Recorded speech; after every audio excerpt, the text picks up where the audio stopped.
여러분, 인류가 가장 무서워하는 것이 무엇일까요? 왜 우리가 코로나19 바이러스를 그렇게 무서워했습니까?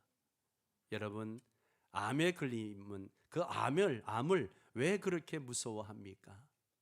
그죠? 이유는 하나죠. 죽음 때문이죠. 죽음. 그죠? 내가 죽겠구나 하는 것 때문입니다. 지난 코로나19 바이러스 때를 생각해 보세요. 코로나19 바이러스처럼 재앙의 진행 과정을 전 세계로 생생하게 중계된 적이 없었습니다. 미디어의 발달로 코로나에 걸린 사람이 어떤 고통을 당하고 어떻게 죽어가는지 전 세계 사람이 볼 수 있도록 각종 미디어로 전파되어졌습니다.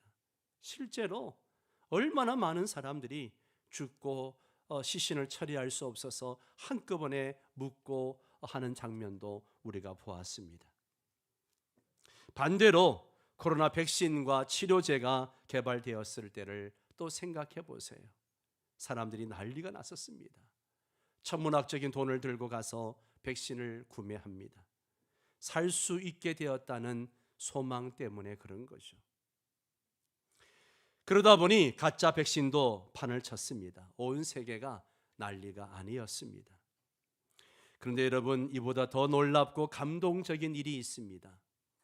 이것은 지금 세대만이 아니라 오는 세대의 모든 사람이 간절히 바라고 원하던 일입니다. 그것이 무엇일까요? 바로 그렇게 두려워하고 염려하는 죽음의 극복이라는 것이죠. 죽음이 사라지는 겁니다. 죽음이 끝장나 버리는 겁니다. 그것은 바로 부활입니다. 부활. 그런데 예수님께서 말씀하신 대로 부활하셨습니다. 말씀하신 대로 부활하심으로 영광의 주님, 승리의 주님이 되셨습니다. 마태는 스포츠를 중계하듯이 예수님의 부활의 모습을 생생하게 전하고 있습니다. 그리고 부활하신 예수님이 전하여 준 메시지를 우리에게 말씀하고 있습니다. 그런 말씀하신 대로 다시 살아나신 예수님의 부활이 오늘 우리에게 주는 메시지가 무엇인가 하는 것이죠. 때는 안식일이 지나고 새로운 한 주의 먼동이 틀 무렵입니다. 이날은 예수님께서 사망 권세를 이기시고 부활하신 영광스러운 부활의 아침이요 승리의 아침입니다. 막달라 마리아와 다른 마리아가 예수님의 무덤을 향해 가고 있었습니다. 예수님은 죽으셨지만 이들은 아직 예수님을 떠나 드릴 수가 없었습니다. 그래서 여인들은 예수님을 위해 마지막으로 그 시체에 향유라도 발라드리고자 이른 새벽부터 무덤가로 달려갔던 것입니다. 그런데 예수님이 묻히신 무덤은 큰 돌로 막혀 있습니다. 그 돌은 여인들이 도저히 움직일 수 없는 크다란 돌입니다. 마가복음에는 보면 누가 우리를 위하여 무덤 문에서 돌을 굴려주리요 그렇게 염려하면서 무덤으로 갔다라고 되어져 있습니다. 그러나 지륵 같은 어둠도 무덤 문 앞에 있는 크다란 돌도 무엇보다도 예수님이 죽으셨다는 사실도 여인들의 발걸음을 멈추게 할 수 없었습니다. 예수님께 대한 여인들의 사랑은 정말 대단했습니다. 이들이 무덤 가까이 갔을 때 어떤 일이 일어났습니까? 2절 말씀을 보겠습니다. 큰 지진이 나며 주의 천사가 하늘로부터 내려와 돌을 굴려내고 그 위에 앉았는데 갑자기 새벽의 고요함을 깨트리며 우르릉꽝 하는 소리와 함께 땅이 흔들리고 지진이 나면서 그 돌을 굴려내고 천사가 그 위에 앉았다라고 이야기합니다. 이 천사의 현상이 번개와 같았습니다. 눈이 부시도록 번쩍이는 모습을 말하는 거죠. 또 옷은 흰눈같이 희었다라고 이야기합니다. 이런 천사가 내려와 돌 위에 앉았습니다. 그러자 무덤을 지키던 경비병들이 무서워 떨다가 기절하고 맙니다. 이때 천사가 여자들에게 너희는 무서워하지 말라. 십자가에 못 박힌 예수를 너희가 찾는 줄 내가 아노라 그랬습니다. 천사의 말대로 여인들이 찾는 예수님은 십자가에 못 박히신 예수님이십니다. 십자가에 못 박히신 예수님은 어떤 분이십니까? 지난 3년 반 동안 하나님 나라를 복음을 전파하시면서 갈 길 몰라 방황하는 영혼들에게 진리의 말씀을 가르치기도 하고, 병든 자를 고치시고 죽은 자를 살려주시고 귀신 들린 자들을 쫓아내어 주시고 고쳐주시는 수많은 무리들을 그렇게 사랑하셨던 분이십니다. 그러다 보니까 가는 곳마다 무리가 따랐습니다. 한때 예수님의 인기는 BTS 버금갈 정도로 인기 짱이었습니다. 여인들도 이 예수님을 통해 사랑도 받고 은혜도 받고 믿음도 체험했습니다. 그런데 지금 그들의 마음에는요, 강하게 남아있는 게 뭐냐 하면 그렇게 기적을 행하고 역사하시는 예수님이 아니라 십자가에 못 박혀 죽으신 예수님이었습니다. 양손과 양발에 못 박히시고 사람들의 조롱을 받으시고 처참하게 돌아가신 예수님이었습니다. 더 이상 나와 함께 할 수 없는 예수님, 무엇보다도 십자가에 못 박히신 예수님은 악에게 패배당하신 분이시요 죽음 앞에서 아무것도 할 수 없는 무력한 그런 분이었습니다. 그들은 이런 예수님을 생각하면 너무나 슬프고 너무나 가슴이 아팠던 것입니다. 한마디로 여인들의 마음에 부활하신 예수님에 대한 믿음은 전혀 없었습니다. 그동안 예수님은 죽으신 후에 사흘 만에 살아나리라는 것을 여러 번 말씀하셨습니다. 그렇게 예수님을 사랑하고 또 말씀도 잘 들었던 여인들이라면 충분히 예수님의 부활을 생각했을 텐데 말입니다. 그러나 그들은 오직 십자가에 못 박히신 예수님만을 찾고 있습니다. 그들의 마음에는 오직 죽은 예수님만 있었다라고 하는 거죠. 이를 볼 때 예수님의 부활은 예수님을 사랑하는 여인들조차 전혀 기대하지 않았다는 것입니다. 예수님의 부활은 아무도 기대하지 않는 그런 부활이었습니다. 예수님이 십자가에 죽으시는 것을 보면서 너무나 충격이 컸기 때문일 것입니다. 무엇보다도 죽음은 그만큼 강하게 사람들을 지배하고 있었다는 것이죠. 죽음은 인간의 상상이나 논리를 초월하는 거대한 벽과 같습니다. 부활은 누구도 기대할 수도 없고 생각하기 힘든 것입니다. 예수님을 사랑하고 그렇게 믿음이 좋았던 여인들조차 부활만큼은 전혀 기대하지 않았어요. 그만큼 예수님의 부활의 예수님의 부활은요, 역사의 축을 바꾸는 그런 대사건 중에 대사건입니다. 여러분, 혹시 우리의 신앙이 그렇지 않습니까? 하나님은 살아계시는데, 예수님은 부활하셨는데, 우리와 함께하고 계시는데 우리는 죽은 자의 하나님을 찾고 그런 하나님을 믿고 있지는 않습니까? 우리의 믿음이 죽음의 권세에서 깨어나야 합니다. 우리가 믿는 예수님은 부활하시고 살아계신 하나님이십니다. 예수님을 사랑하고 믿고 따른다면 우리의 신앙이 십자가에서 죽으신 예수님에게만 머물러 있어서는 안 됩니다. 우리의 시선이 십자가에서 부활로 옮겨갈 수 있어야 합니다. 이제 천사는 더 크고 놀라운 소식을 전합니다. 6절 말씀을 함께 읽겠습니다. 그가 여기 계시지 않고 그가 말씀하시던 대로 살아나셨느니라. 와서 그가 누우셨던 곳을 보라. 아멘. 그가 여기 계시지 않고 그가 말씀하시던 대로 살아나셨느니라. 예수님은 십자가에서 죽으셨습니다. 그래서 요셉이 세마포로 싸서 장례까지 지냈습니다. 그런데 천사는 예수님이 무덤에 계시지 않는다라고 말하고 있습니다. 아니, 정확하게 표현하면 무덤에 계실 수가 없으셨습니다. 왜냐하면 예수님은 말씀하시던 대로 살아나셨기 때문입니다. 예수님은 죽음을 이기시고 정복하셨습니다. 사망 권세를 깨뜨리셨습니다. 세상에 얼마나 뛰어난 사람들이 많습니까?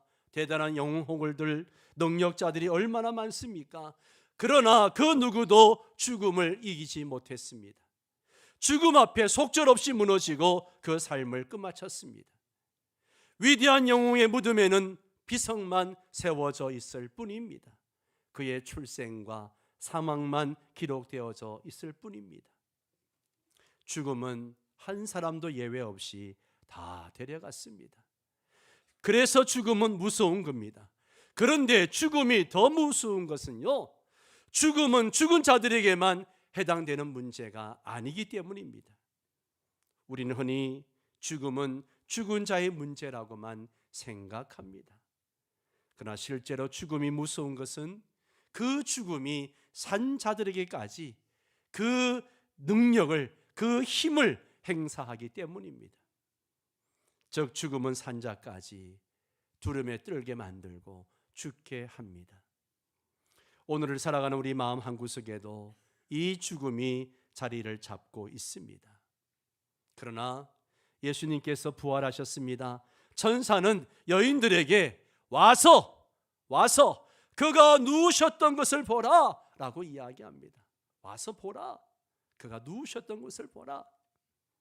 당연히 있어야 할 예수님의 시신은 그 자리에 없습니다. 그만큼 예수님의 부활은 역사적인 사실이요 확실한 사건이라고 하는 것입니다.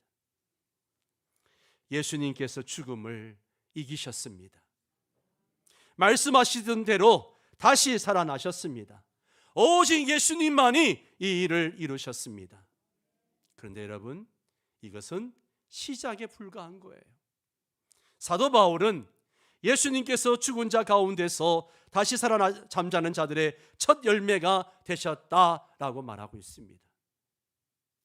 예수님이 죽음을 이기신 것이 우리에게 희망이 되는 것은요, 바로 모든 성도의 부활의 첫 열매가 되시기 때문입니다. 이제 다음 차례는 바로 우리입니다. 제가 이 교회 부임해서 수많은 성도의 장례를 집례했습니다. 참 많은 분들이 천국 가셨어요. 주님이 재림하실 때에 그분들이 다 부활의 몸으로 다 일어나게 될 줄 믿습니다. 그리고 우리 살아남은 자들도 주님이 재림하시면 부활의 몸으로 신령한 몸, 썩지 아니한 몸, 거룩한 몸, 강한 몸으로 변화되어져서 주님을 영접하게 될 줄 믿습니다. 부활의 몸이 되는 거예요. 왜요? 주님이 부활의 첫 열매가 되셨기 때문에 저와 여러분이 그 다음 차례가 되는 것입니다. 부활하신 예수님은 우리로 하여금 죽음을 이기게 하십니다. 우리를 다시 살리시고 영원히 살게 하십니다. 다시는 죽음이 우리의 마음을 짓누르거나 고통을 주시 못하게 하십니다. 이 때문에 예수님은 선언하십니다. 함께 읽을까요? 나는 부활이요 생명이니 나를 믿는 자는 죽어도 살겠고 무릇 살아서 나를 믿는 자는 영원히 죽지 아니하리니 이것을 네가 믿느냐? 아멘. 예수님이 부활이요 생명이심을 여러분은 믿습니까? 믿으면 우리 역시 죽어도 다시 살게 됩니다. 죽음이 우리를 어찌하지 못하는 영생을 얻습니다. 예수님은 부활하심으로 죄의 권세를 이기시고 죽음의 세력을 그냥 박살내버리셨습니다. 이 예수님의 부활 안에서 더 이상 허무나 절망이나 슬픔이란 이런 것은 없습니다.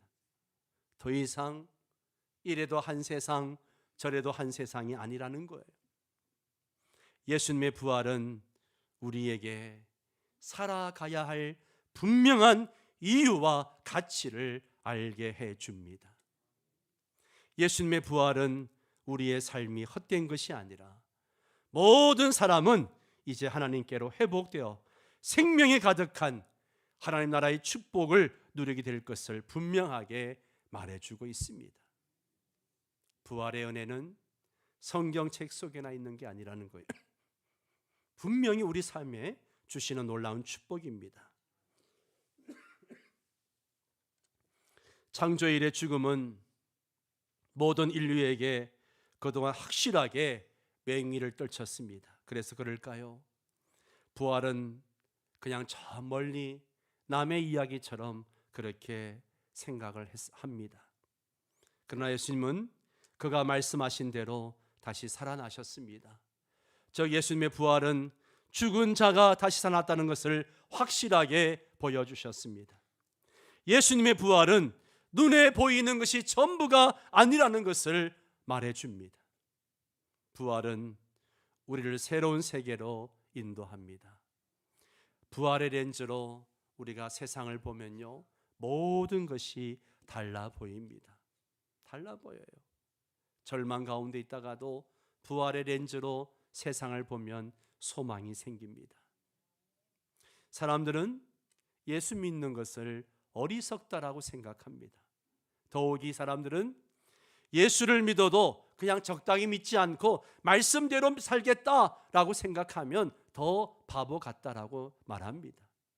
거기다가요, 잘 믿어지지 않는 부활을 믿는 사람은요, 바보 중에 바보 취급을 합니다. 그러나 예수님은요, 예수님의 이 부활이야말로 저와 여러분의 신앙의 핵심입니다. 신앙의 뭐라고요? 핵심이에요. 부활이 없는 기독교, 부활이 없는 나는 생각할 수 없습니다. 허망합니다. 예, 부활은 우리 믿음의 핵심이에요. 부활은 기독교의 생명입니다. 예수님의 부활을 믿지 못하는 우리의 믿음은 정말 바보 기독교인이 되는 거죠. 그런 사람은 제대로 된 가치관, 제대로 된 신앙을 얻지 못하는 그저 무늬만, 교회만 왔다 갔다 하는 무늬만 신자일 뿐입니다. 그러나 예수님은 십자가에 죽으시고 사흘 만에 부활하셨습니다. 말씀하신 대로 다시 살아나셨습니다.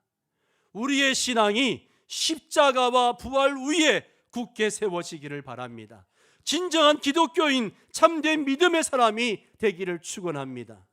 그래서 예수님이 주시는 부활의 생명, 영원한 생명을 얻어 누릴 수 있기를 축원합니다. 예수님의 부활 소식을 전한 여자들에게 천사는 빨리 가서 제자들에게 이 소식을 알리라고 말합니다. 예수님이 살아나셨다는 소식과 함께 말씀하시던 대로 갈릴리로 가실 것이니까 거기서 만나자라고 그렇게 전하라고 했습니다. 여자들은 기쁜 마음으로 달려가다가 주님을 만나게 됩니다. 주님이 그들 앞에 짠 나타나시는 거죠. 평안하냐? 네. 이거는 유대인들이 흔히 하는 인사, 샬롬, 이런 인사입니다. 예수님은 그냥 며칠 어디 잠깐 다녀오신 것처럼 그 여인들에게 샬롬 이렇게 인사하는 거죠. 네. 어떻게 보면 지금 이 여인들에게 가장 필요한 게 샬롬, 평안이었습니다. 예수님을 만난 여인들은 너무 감격스러워서 예수님의 발을 붙잡고 경배합니다. 그때 예수님께서 무서워하지 말라, 가서 내 형제들에게 갈릴리로 가라 하라, 거기서 나를 보리라. 이 말씀 속에 제자들을 향한 예수님의 사랑의 모습을 볼 수 있습니다. 부활하신 예수님의 관심은 여전히 제자들에게 있는 거예요. 제자들에게 있는 거예요. 비록 그들이 부인하고 다 도망갔지만 예수님은 제자들에게 여전히 소망을 두시고 갈릴리로 모이라고 하십니다. 여자들은 이 말씀을 듣고 제자들에게 달려갑니다. 달려가요. 예. 16절로 가보면요, 11제자는 갈릴리에 가서 예수님께서 지시하신 산에 이르게 됩니다. 제자들은 그곳에서 부활하신 예수님을 뵙고 경배합니다. 너무 감격스러운 거죠. 십자가에 죽으시고 부활하신 예수님을 대하는 자세가 달라졌어요. 이런 가운데 예수님은 자신의 달라진 위상을 선포하십니다. 뭐라 그러셔요? 하늘과 땅의 모든 권세를 내게 주셨으니, 하늘과 땅의 모든 권세를 내게 주셨으니, 예수님은 자신이 하늘과 땅의 모든 권세를 가지셨다라고 선포하십니다.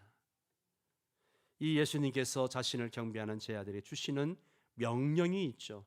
자, 우리 18절부터 20절까지 같이 읽겠습니다. 예수께서 나와 말씀하여 이르시되 하늘과 땅의 모든 권세를 내게 주셨으니 그러므로 너희는 가서 모든 민족을 제자로 삼아 아버지와 아들과 성령의 이름으로 세례를 베풀고 내가 너희에게 분부한 모든 것을 가르쳐 지키게 하라. 볼지어다 내가 세상 끝날까지 너희와 항상 함께 있으리라 하시니라. 아멘. 부활하신 예수님이 제자들이 주시는 명령 첫 번째는 가서 모든 민족을 제자 삼으라는 거예요. 예수님은 먼저 그러므로 가서 모든 민족을 제자로 삼으라. 여기에 그러므로라는 것은요, 하늘과 땅의 모든 권세를 내게 주셨으므로 라고 말하는 거죠. 이제 이 명령은 부활의 주님, 모든 권세를 가지신 분의 명령입니다. 디모데후서 4장에 보면 산자와 죽은 자를 심판하실, 그리고 장차 이 땅에 오셔서 우리를 심판하실 예수 그리스도께서 우리에게 명령하시는 거 뭐요? 너는 때를 얻든지 못 얻든지 항상 복음을 전해라. 똑같은 말씀이 디모데 후서에도 기록되어져 있어요. 이 명령은 부활하신 예수님을 만난 사람이라면 누구든지 순종하고 따라야 할 명령입니다. 그래서 우리는 이것을 지상명령이라고 이야기합니다. 예수님의 지상명령 첫 번째는 모든 민족을 제자 삼으라는 거예요. 이 명령을 가장 먼저 들은 사람들인 예수님의 제자들입니다. 이제 이들이 나가서 제자를 삼아야 합니다. 그러면 그 제자들이 또다시 나가서 제자를 삼는 것입니다. 이렇게 제자가 제자를 삼고 그 제자가 또다시 제자를 삼으면서 마치 이 동심원처럼 점점점 퍼져 나가는 것입니다. 지금 제자 훈련을 하고 있습니다. 제자 훈련하면서 계속 제가 우리 구역장들에게, 제자 훈련생들에게 강조하는 게 뭡니까?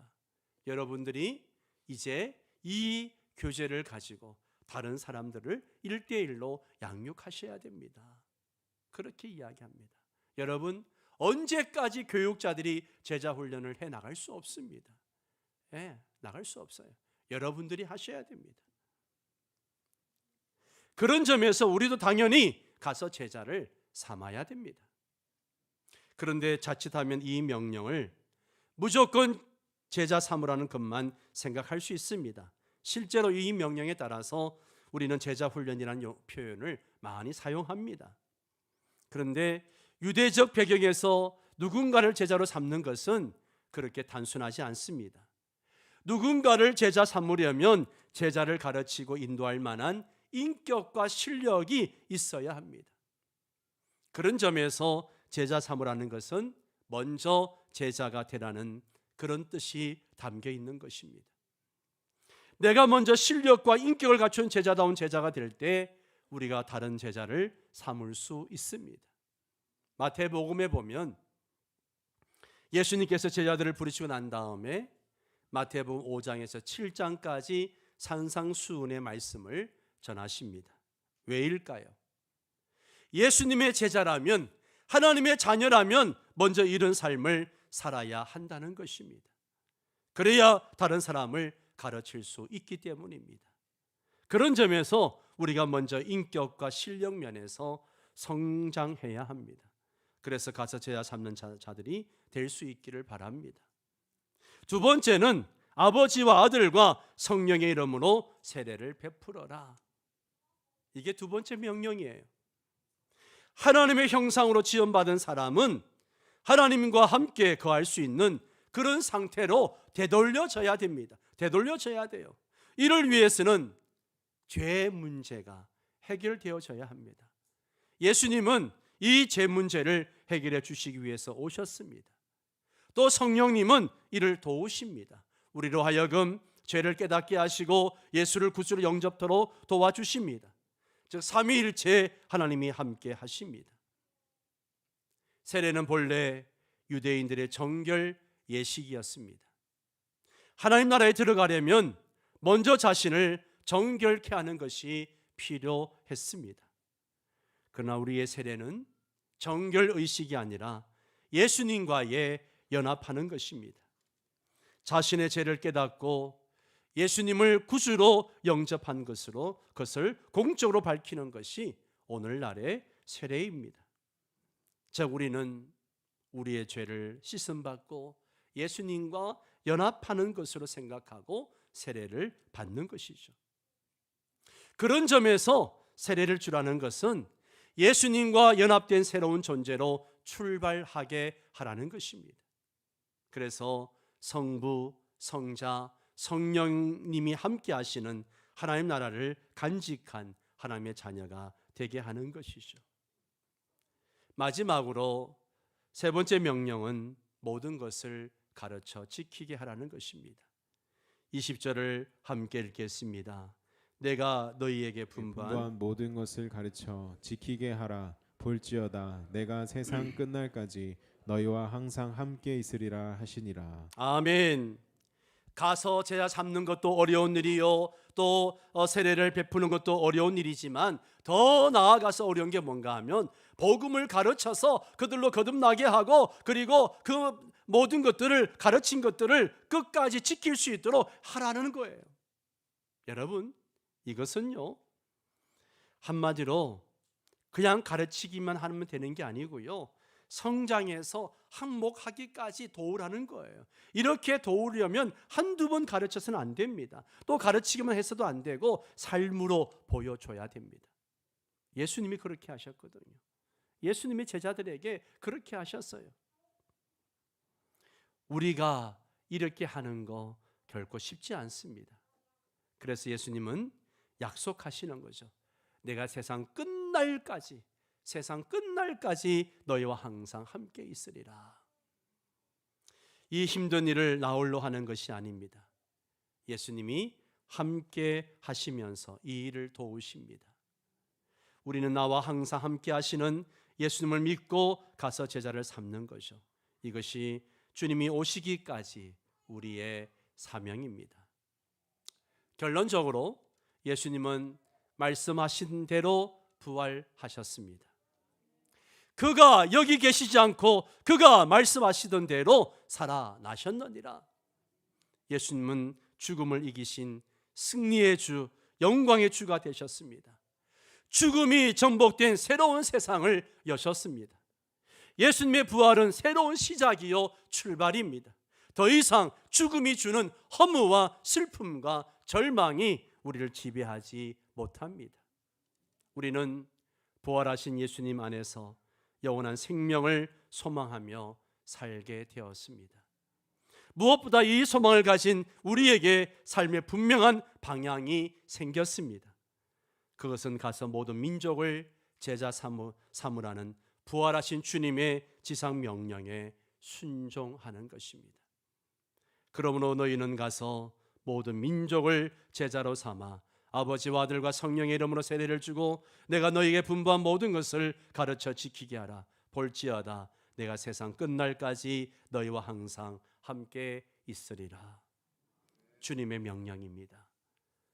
부활의 아침에 여러분 안에 부활의 소망이 가득하기를 바라고, 지금 삶의 상황이 어렵고 힘들더라도 부활의 렌즈로 그것들을 바라보시며 소망 가운데 이겨나가시고 또 이 부활의 아침에 주신 지상 명령을 행하는 우리 모두가 되시기를 바랍니다. 함께 찬양하겠습니다. 일어나서 찬양하시겠습니다.